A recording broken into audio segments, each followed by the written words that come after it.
కస్టమర్లను అయోమయానికి గురి చేస్తున్నాయి. బంగారం ధరలు భారీగా పడిపోతున్నాయి.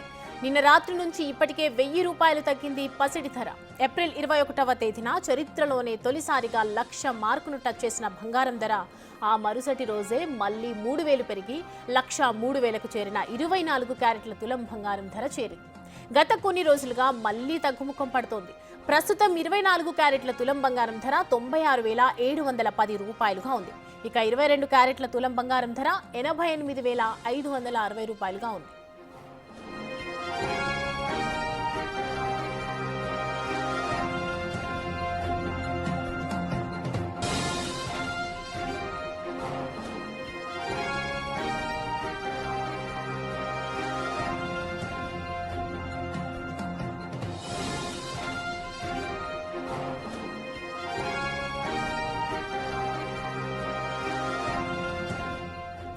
రైట్, కస్టమర్లను అయోమయానికి గురి చేస్తున్నాయి. బంగారం ధరలు భారీగా పడిపోతున్నాయి రోజు రోజుకి. నిన్న రాత్రి నుంచి ఇప్పటికే 1000 రూపాయలు తగ్గింది పసిడి ధర.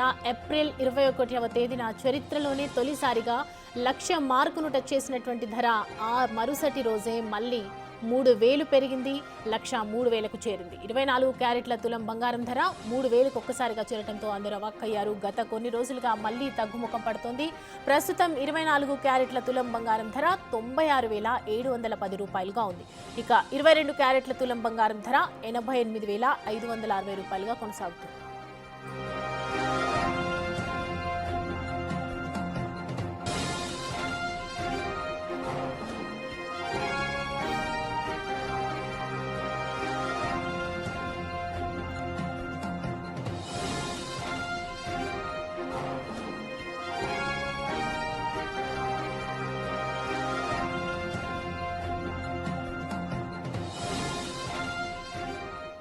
రైట్, గోల్డ్ కి సంబంధించి మనతో జాయిన్ అవుతున్నారు మార్కెట్ ఎనలిస్ట్ నమశివాయ అండి.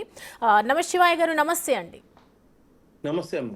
గోల్డ్ రేట్స్ చూస్తున్నాము, రోజుకి రోజుకి తగ్గుతూ ఉన్నాయి, పసిడి ధరలు పెరుగుతున్నాయి. అసలు ఏ విధంగా చూడాలి, ఎందుకు తగ్గుతున్నాయి సడన్ గా?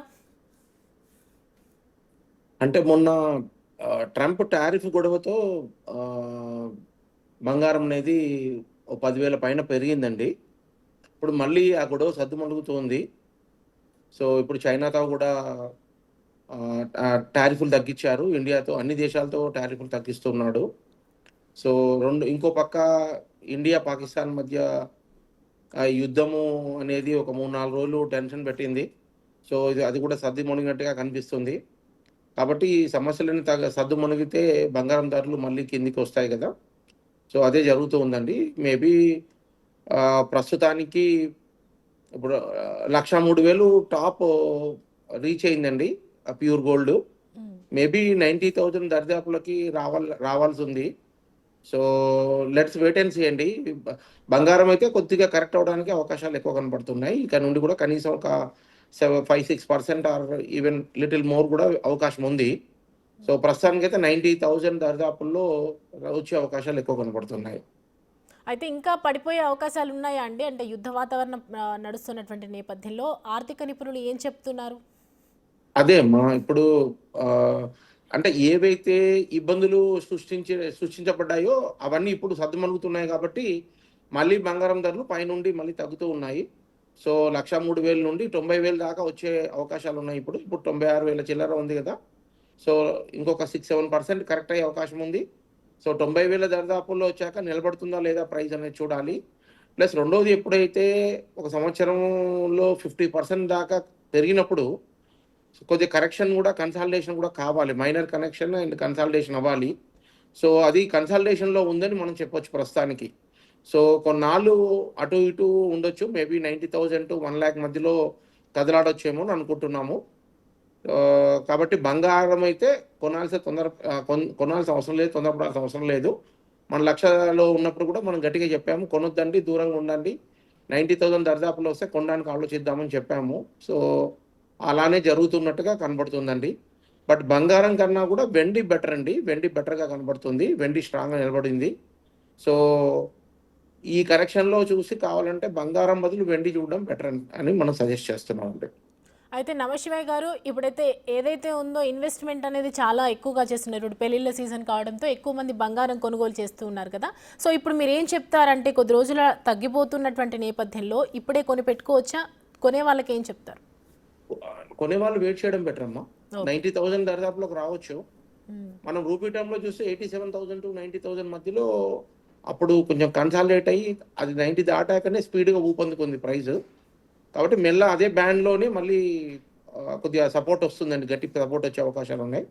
కాబట్టి 90,000 దరిదాపుల్లో మనము కొనడానికి ఆలోచించొచ్చండి. టైం చాలా ఉన్నవాళ్ళు 90,000 దరిదాపుల్లో ఎలా బిహేవ్ చేస్తారో చూసి అప్పుడున్న పరిస్థితుల ప్రకారం ఇంకా కూల్ అవుతూ ఈ సంవత్సరాన్ని ఇంకా ఇంకా సద్దుమణిగి అని రియల్ అయ్యి ఈ టారిఫ్ గొడవలన్నీ సద్దుమణిగి తర్వాత ఈ అగ్రిమెంట్లు అన్ని దేశాలతో అగ్రిమెంట్లు అయ్యి ముఖ్యమైన దేశాలు అట్లీస్ట్ ఇండియా, చైనా ముఖ్యమైన దేశాలతో అగ్రిమెంట్లు అయ్యి సజావుగా కనబడితే మళ్ళీ అప్పుడు ఒకసారి మళ్ళీ ఆలోచించి రివ్యూ చేయాల్సిన అవసరం ఉంది.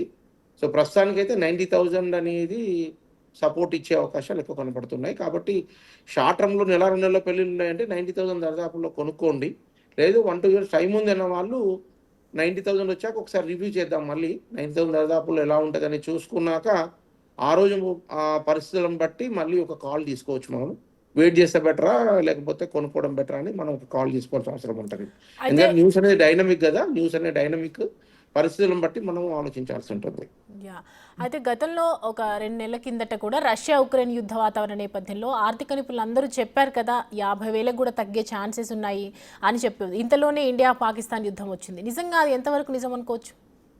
50,000కైతే రాదమ్మా. మర్చిపోండి. ఆ రోజు కూడా నన్ను అడిగినప్పుడు నేను చెప్పాను.